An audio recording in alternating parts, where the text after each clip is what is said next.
Évangile de Jésus-Christ selon saint Matthieu, chapitre 1, versets 18 à 24.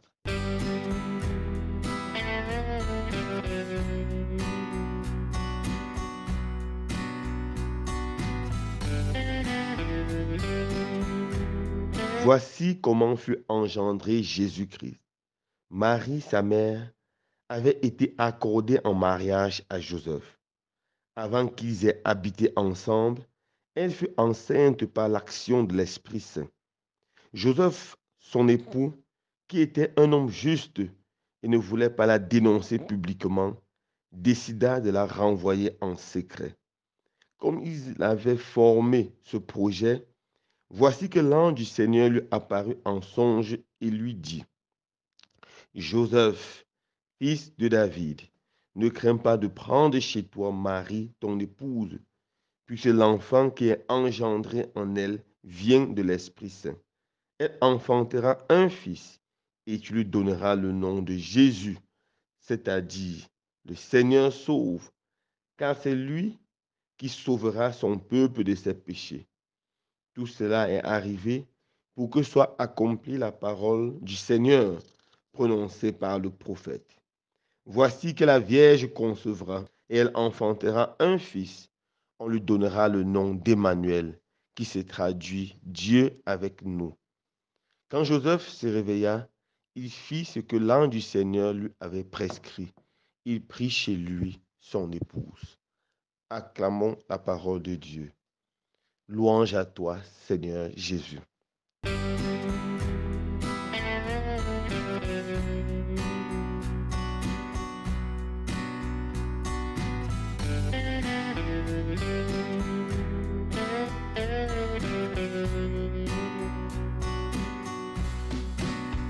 Frères et sœurs bien-aimés, à partir du 18 décembre, nous entrons dans la deuxième et la plus importante période de l'Avent, la période qui nous conduira à la fête de Noël. Et la liturgie de ces jours nous présente chaque jour un personnage qui jouera une place centrale dans le mystère de l'incarnation et nous invitera à copier leur exemple et à nous laisser séduire par le Seigneur afin d'entrer nous aussi dans ce mystère beau qui est le mystère de l'incarnation. Aujourd'hui, notre attention doit se focaliser sur Joseph. Saint Matthieu, dans l'évangile de ce jour, nous raconte ce qui s'est passé pour que Jésus soit conçu et entre dans ce monde. Et il souligne à grands traits la place de Joseph. Joseph avait déjà été officiellement fiancé avec Marie. Dans la conception juive, le mariage avait 3 étapes. Premièrement, il y avait les fiançailles. Les fiançailles, c'est lorsque un homme était promis en mariage à une femme. Cela pouvait même se passer quand ils sont encore très jeunes, même des enfants. Les parents s'entendaient entre eux. Mais il y avait la deuxième étape qui était vraiment contraignante, qui était les fiançailles ratifiées. Les fiançailles ratifiées, c'est quand les deux futurs époux font connaissance et s'acceptent mutuellement et acceptent mutuellement d'être le mari ou la femme de l'un et de l'autre. À partir de ce moment, leur fiançailles est ratifiée et on peut déjà appeler la femme l'épouse de l'homme et l'homme le mari de la femme. Et cette période dure 1 an et c'est après ça qu'il y a le mariage, proprement dit. Pendant la période des fiançailles ratifiées, les deux futurs époux ont tous les droits des mariés, excepté le droit sexuel. Ils ont tous les autres droits. C'est pour ça que dans la loi juive, on voit certaines vierges veuves. Ça veut dire qu'elles ont perdu leur mari ou mieux encore leur fiancé à l'étape du fiançailles ratifié. Donc ici, Joseph et Marie sont déjà à cette étape. La tradition nous enseigne que Marie a annoncé à Joseph son grand désir de se consacrer totalement au Seigneur. Et Joseph, qui aimait vraiment Marie, a accepté d'entrer dans cette aventure avec Marie. l'aventure de protecteur de sa virginité. Il aimait Marie tellement elle était pure, tellement elle était adorable.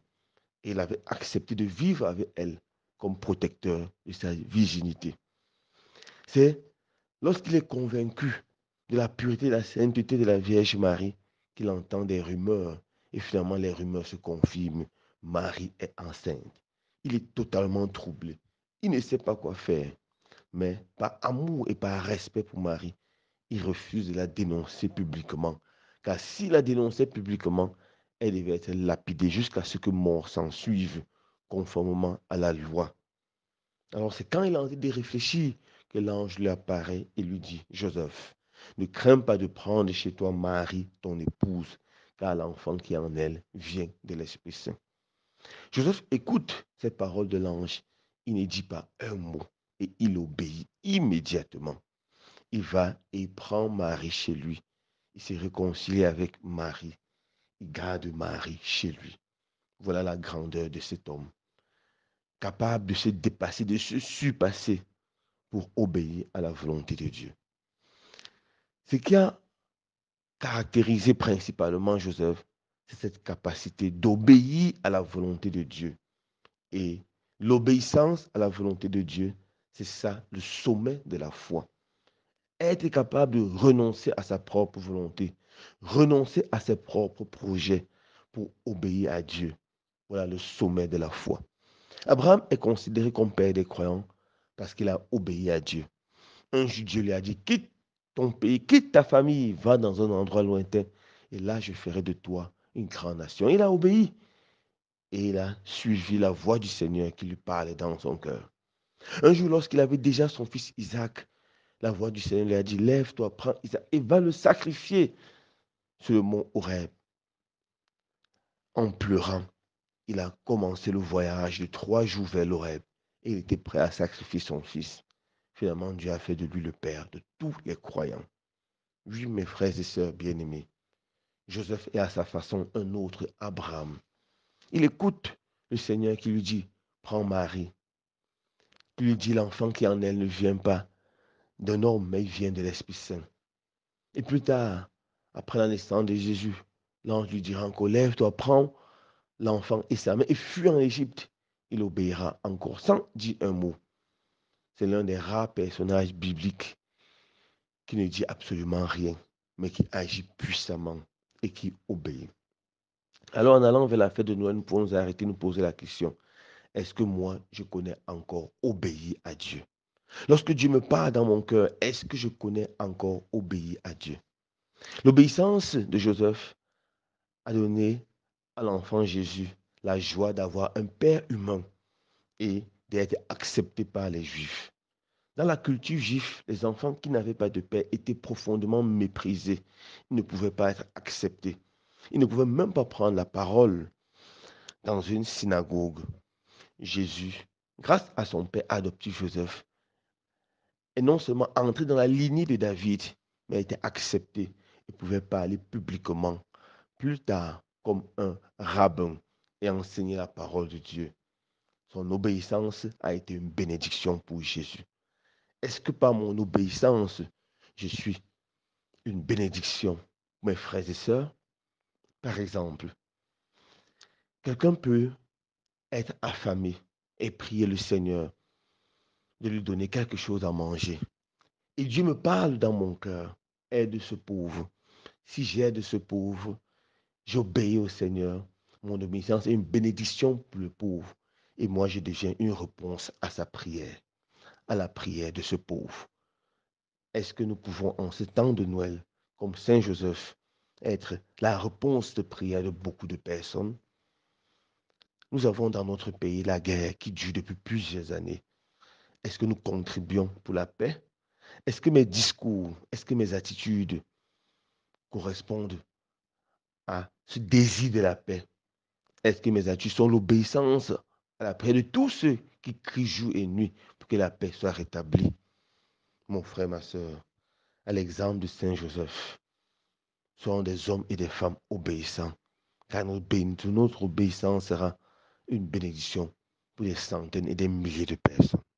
Loué soit Jésus-Christ.